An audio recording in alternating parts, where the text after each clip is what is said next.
David, why did the British take some 100,000 or so African soldiers to Burma? What made it necessary for them to do that? It's manpower. There's a shortage of manpower. The decision is taken in 1942, following the rather good performance of African troops, particularly in the Horn of Africa fighting the Italians, and also being used as labour in North Africa. That's the first consideration.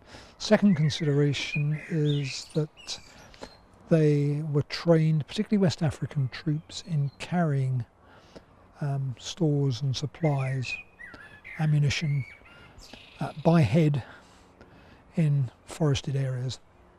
And therefore you had this carrier potential which would be very useful to deploy in the steep valley slopes that were wooded in Burma. Why did people join the British Army, and were they forced to? It's typical with most soldiers and armies. Some joined because they wanted to, and they're the usual reason: to get away from the cloying closeness of the village, to see the world, to get away from an unfortunate marriage or an engagement to a woman that you don't really want to marry, or to try and earn money. You'd heard about money. Money enabled you to buy things. It gave you greater independence. So there are those motives, even for peasants who were aware of the world outside, to join up. Adventure. If you're a young man, you want adventure. You look forward to, not a bad war, but a good war of opportunities. But there was conscription, and soldiers are conscripted by chiefs who are told by the authorities, we need 20 men from your community. And so he went and found 20 men. Usually not the best men that recruiters would have taken, and so quite a lot of them are rejected, and they come back again and say, send us some more healthy looking men without one leg. We want blokes with 2 legs and 2 arms, please. So there is conscription, and also there are sweeps of people. You say we're short of men.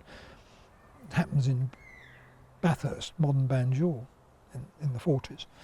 They go out and they just sweep up those who are people sitting on the streets and enlist them. Not a very good way of recruiting, I think, because you sweep up all sorts of people who are rather reluctant recruits. What you want is volunteers.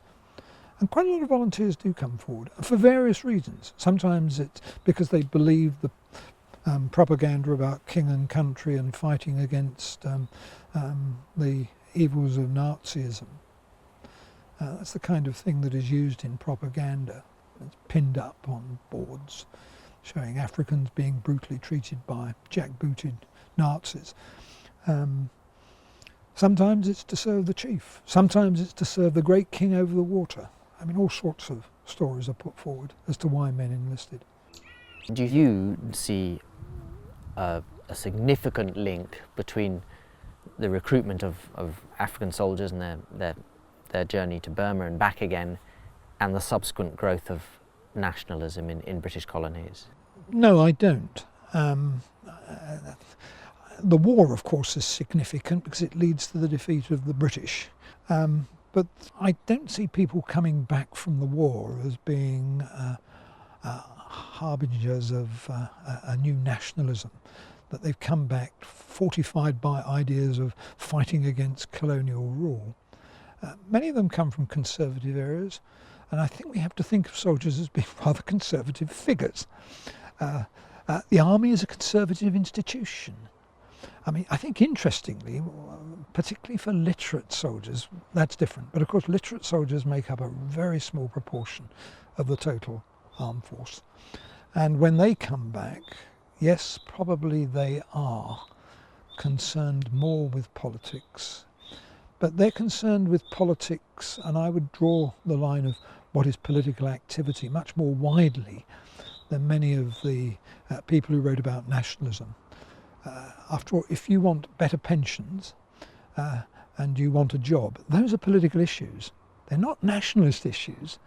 They're the kind of issues that soldiers coming back to Britain, however they voted, were also concerned about.